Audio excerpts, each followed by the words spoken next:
Shabbat Shalom, my friends. Something very strange and upsetting takes place in this week's Parsha. The Jewish people are on the cusps of entering the land of Israel. They finally are going to get into Israel. And then 2 out of the 12 tribes, Reuven and Gad, they come to Moshe and they say, we would like to stay here on the east bank of the Jordan River. We don't want to cross over the Jordan and go into Israel. Why? Because the land is very fertile and this is very, very good for our cattle and our livestock. Now, can you imagine Moshe's response? He says to them, and I think about this all the time since October 7th. He says, Hachechem yavo lemilchama, your brothers are going to go into Israel, into battle. V'atem teshvu po, and you're going to stay here. How could you do that? How could you let your brothers go into battle while you remain here? Because what? It's better for your livestock, for your cattle. It's more fertile ground because you can make more money here. I think about that every single day.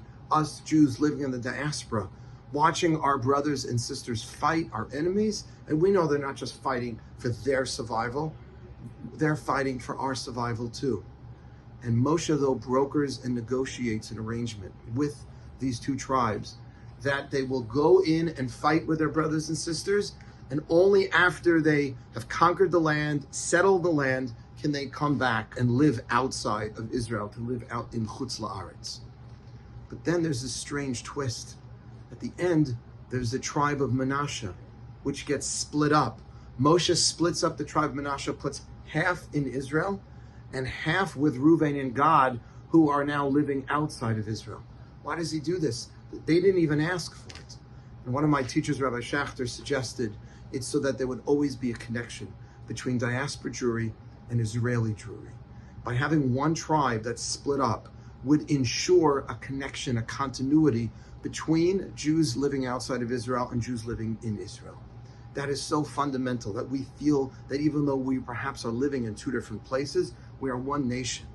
And why Menashe? Why the tribe of Menashe?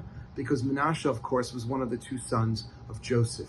And who felt more what it was like to be separated from his brothers? Joseph was separated from his brothers for all of those years. They finally reunited. But to have that sensitivity of always feeling together, even if your brothers and your children. I have 2 kids living in Israel now. And the idea of me feeling like they're in some other country and I'm here, I can't handle it. I need to feel connected with my children. All of us, whether you have children, Israel, sons or daughters, brothers and sisters, all of our brothers and sisters are in Israel, and a lot of our brothers and sisters here in the United States or other parts of the diaspora. Do we feel one? And do we fight as one nation?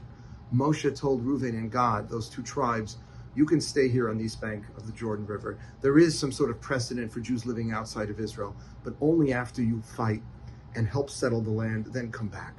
That's our attitude.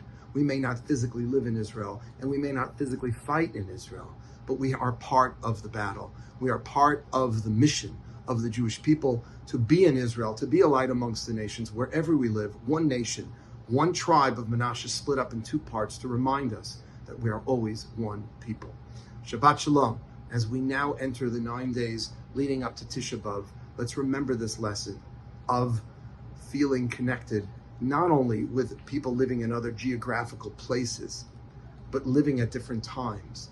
We remain connected, Rabbi Soloveitchik taught, not only to Jews living in other parts of the world, but in other times.